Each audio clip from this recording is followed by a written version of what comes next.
Wakefield Industrial and Fine Art Exhibition, 1865. Beating men many years older than her, this is where the first signs of 18-year-old Louisa's genius started to shine. No, thank you. Thank you, Barry. She will love that, truly. No, I can't promise anything, you understand. Of course not. And I will never ask that of you anyway. But, oh, there she is. I must tell her right away. Can you excuse me? I can't promise, remember. Louisa! Yes, Father? I've been looking for you everywhere, Lou. Yes, I thought you would be. I'm sorry. That's quite all right. No harm done. No, not about... I'm sorry for...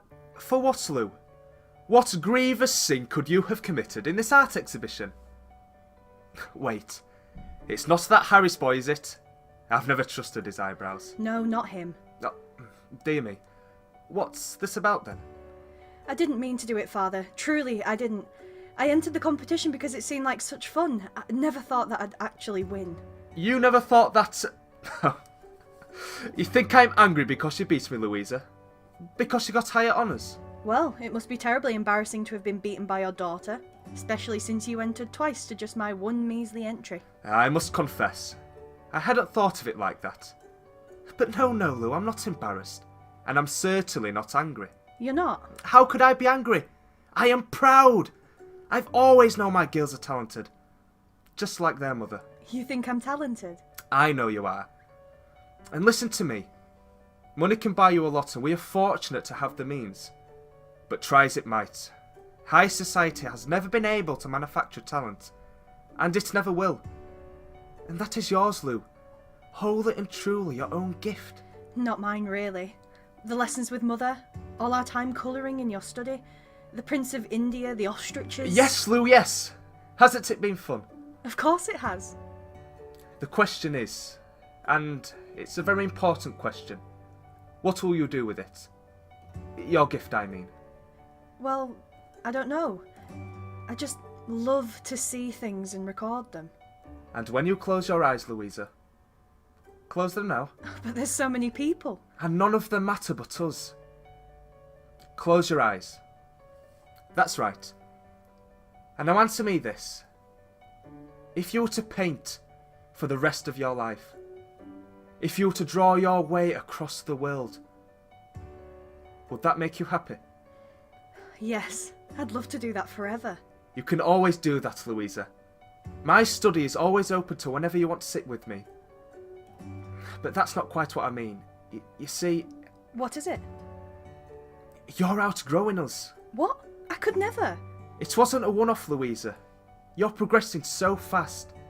You need someone who can keep up with the clarity of your eyes, the skill of your hands. And that's just not me. I don't understand. Don't you like our time together? It's not that. It could never be that. I'm explaining this all wrong. Do you trust me, Louisa? Always. Then I have someone for you to meet. His name is Mr. Tootle, and he's an artist and teacher of great renown. Aged 23, Louisa is flying high. She travels to paint Trafalgar in London, and later her entry is chosen as the newly formed Wakefield School Board's Common Seal. The world is opening to her, not because of her money, not because of her name, but because of her ability. And Louisa was soon given the acclaim of exhibiting at the Royal Society of British Artists at their Suffolk Street Gallery in London. Yet, female artists were not actually eligible for membership. I don't understand. You are exhibiting my paintings. Why am I not allowed to attend meetings? It is not that we don't want you to attend exactly. It is that it would be best if you weren't quite so visible. Forgive me, but that sounds like much the same thing. Louisa, let me explain. Yes, please do. Because what I am hearing is that the Royal Society will have my work, but not me. Your work is competent. There is no question of that. Your teachers, Mr. Tootle and Mr. Hartley, they were quite gifted, I'd wager. And I can see you have worked as hard as any woman might. Yet it is one thing to see her name upon a scene, It is quite another to be confronted by her, by her personage. If you are to earn any regard, you must not rouse tempers here. You say these things as though they are a kindness, sir, but I do not think they are. You were not invited, Miss Fennell. There was no mistake. We will have your work gladly, but there is no place for you within the society. I see. Good day, Miss Fennell. No, it is not. And it will not be until this is changed. Louisa did not let these barriers stop her. She explored the world. She found the colours in Rome that she had glimpsed while travelling as a child, and she exhibited up and down England and across Europe until 1906, when her world changed forever. Come in. Oh, hello, Clara. Miss, we did try to tidy the room, when your father was... But he was insistent. Said that his study was perfectly organised, though I don't see how. Look at all this. I know. I could never find a damn thing in here, but he navigated it perfectly well. I could talk to him about something as ridiculous as the Queen's skirts, and he would soon have an article in his hand from one of his scrapbooks. It is quite the collection. What will you do with it all now? Oh, I am sorry. I didn't mean to... It's fine.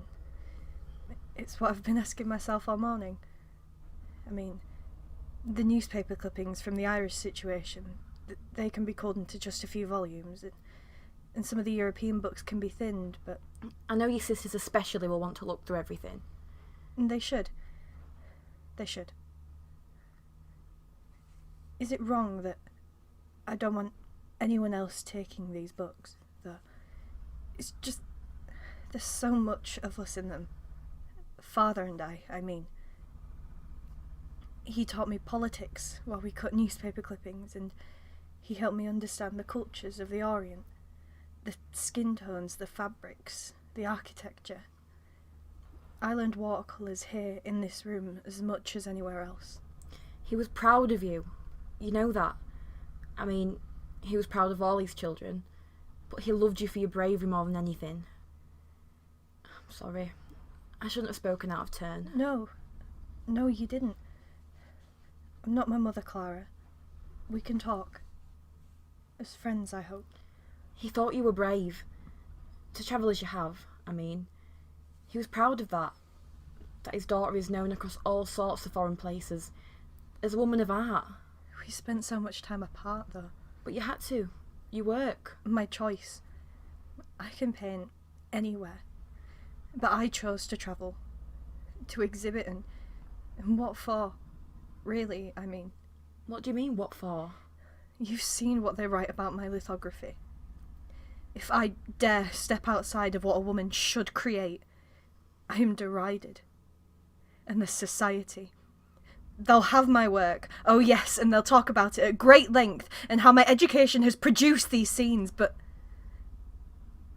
they will not have me. I look at my work now, and it's all a lie, Clara. It's all a lie. No, your father wouldn't want you to think this way. But he's gone. He's gone, and he always talked about finding the light. Finding the beauty of things. It was the joy he gave me sitting here in this room that showed me what to paint. And now, I can't find it. The light is gone. It's gone. It lives on, Louisa. Every time you pick up that paintbrush, your father is nearer to you. It took several years for Louisa to find the resolve to continue her work, but in time, she did. Eventually, she moved to St John's Square, where she lived out the remainder of her years. Then, aged 82, Louisa died, and she took her place of rest at St John's Church. There, her shared grave went to ruin. Her name became something to write in the footnotes of her paintings without context, without truth.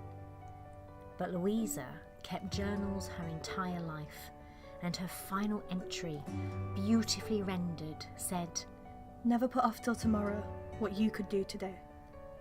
Louisa captured so much of the city she loved, of this city, of Wakefield, and now we remember her.